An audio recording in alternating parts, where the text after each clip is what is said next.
Sean bienvenidos a nuestra cita con Dios, en la cual aprenderemos a través de la Escritura, la cual es nuestro manual de vida. En el versículo 14 dice, y Jehová dijo a Moisés, escribe esto para memoria en un libro, y di a Josué que raeré del todo la memoria de Amalek de debajo del cielo. Resulta que aquí nos vamos a meter en un campo bastante interesante, porque hay muchas personas que dicen, la Biblia es un invento de hombres, es un montón de viejitos ahí como aburridorcitos que se inventaron toda esta historia para manipular a las masas y no sé qué, y eso se sacan unos cuentos súper rebuscados. Bueno, pues resulta que acá nos está diciendo la Biblia, hey, oiga, a estas alturas del partido ya existía un alfabeto, ya existía la forma de plasmar sobre tablillas de arcilla o sobre papiros o sobre pedazos de madera lo que estaba aconteciendo. No sabemos qué tan difícil era escribir en estas tablillas, pero se podía escribir. Lo tremendo de todo esto es que yo siempre digo, la ciencia jamás podrá ser enemiga de Dios, porque es que la ciencia proviene de la mano de Dios mismo. Siempre digo, mucha ciencia te aleja de Dios. Perdón, poca ciencia te aleja de Dios. Mucha ciencia te acerca a Él, porque la ciencia será la que después va a evidenciar, a constatar, a reconfirmar lo que la Escritura ya nos decía. Un ejemplo de esos, la Escritura hace mención de la redondez de la tierra, y eso fue confirmado muchísimo tiempo después por un hombre de ciencia. Así que, gloria a Dios por eso, y te invito a que hagas en tu mente y en tu corazón las paces entre Dios y la ciencia, porque no pueden ser enemigos uno del otro, para nada. En el versículo 14, Dios está estableciendo un juicio que se cumplirá algún tiempo después contra el pueblo de Amalek.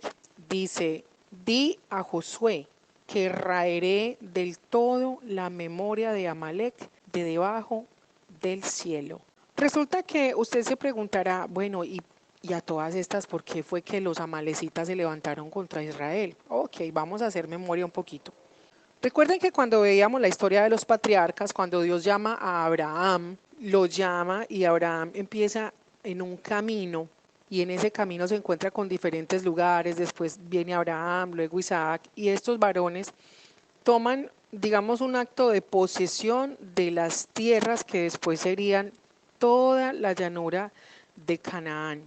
Todas esas tierras que Dios había prometido, ya ellos habían hecho, digamos, un acto de posesión de la tierra, incluso habían habitado ahí muchísimos años. Pero cuando finalmente el pueblo de Israel se dirige a Egipto por la hambruna, ya en los tiempos de José, esas tierras quedan baldías. Eso fue, si lo miráramos en términos legales, eso fue un error de los israelitas, porque entonces otros pueblos no respetaron esos límites de posesión y se adueñaron de esos territorios, pero de acuerdo a las normas sociales de la época, le pertenecían a los israelitas. Por eso es que después, ya con todo esto que vamos a empezar a ver, los israelitas pelean nuevamente por sus territorios. Por eso es una batalla legal delante de Dios, ¿sí?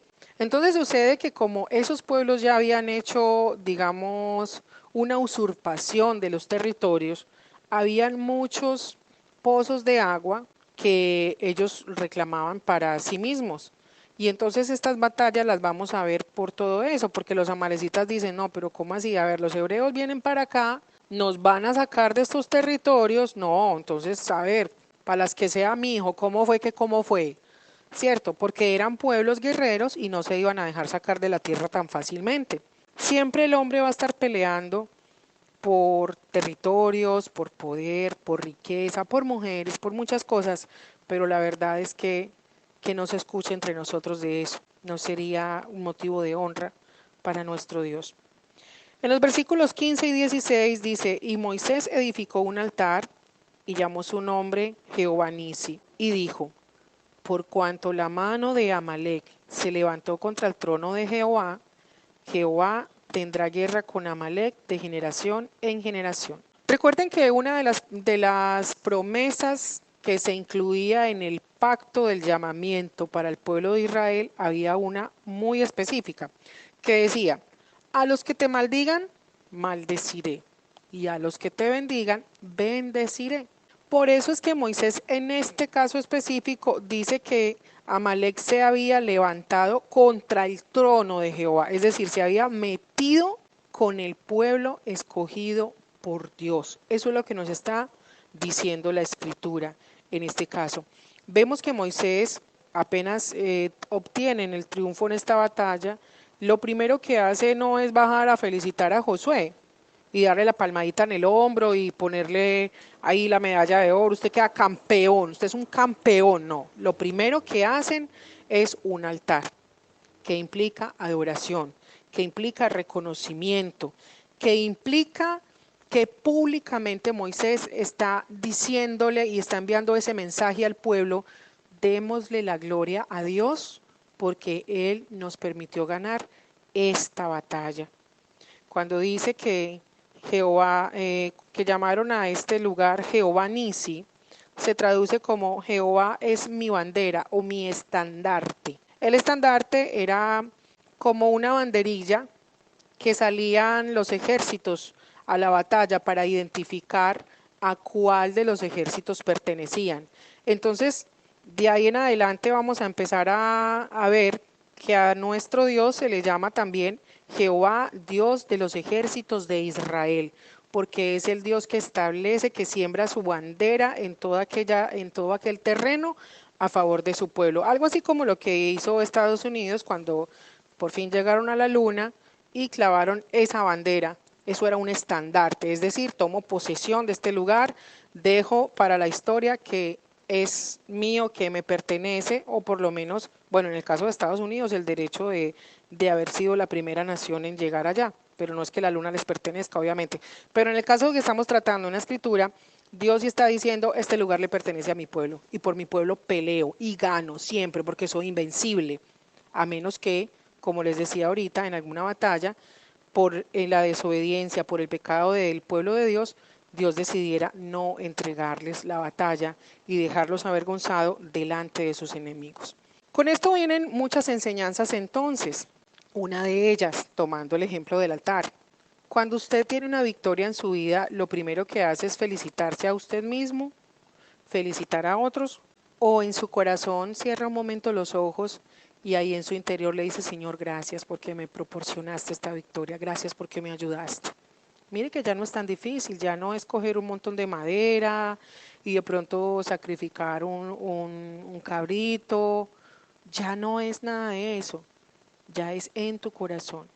Si no lo haces de esa manera, te invito a que lo hagas de ahora en adelante. Cada vez que algo te salga súper bien en tu vida, Señor, gracias porque tú me ayudaste.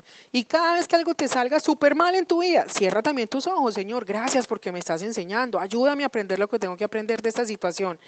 De Job vamos a aprender una frase muy importante que van a escuchar mucho a las personas de fe pronunciarla. Dice, Jehová dio, Jehová quitó, y en todo sea engrandecido su nombre. Es decir, cuando me vaya bien, cuando me vaya mal, nunca me voy a olvidar de bendecir el nombre de mi Dios.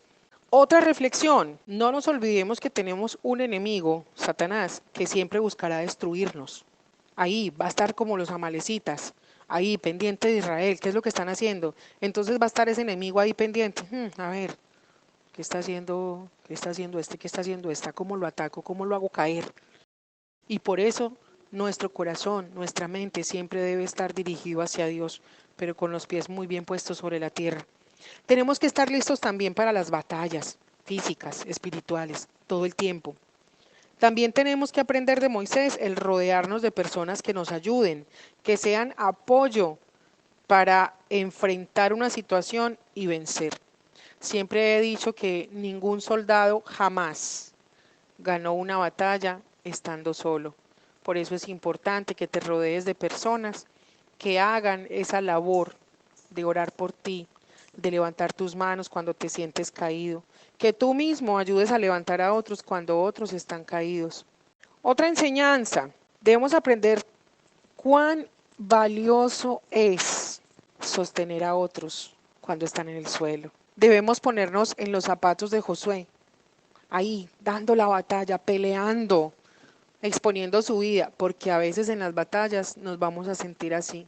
Otra enseñanza, no llenarnos de temor por los resultados de las batallas que ganamos, lo que les explicaba ahorita, que a veces no va a ser un cuadro tierno, no va a ser algo como que, uy, le voy a tomar a esto una fotografía y la voy a mandar a enmarcar. No, a veces van a ser resultados complicados de entender, pero Dios siempre va a hacer lo mejor para ti, eso no te quepa la menor duda.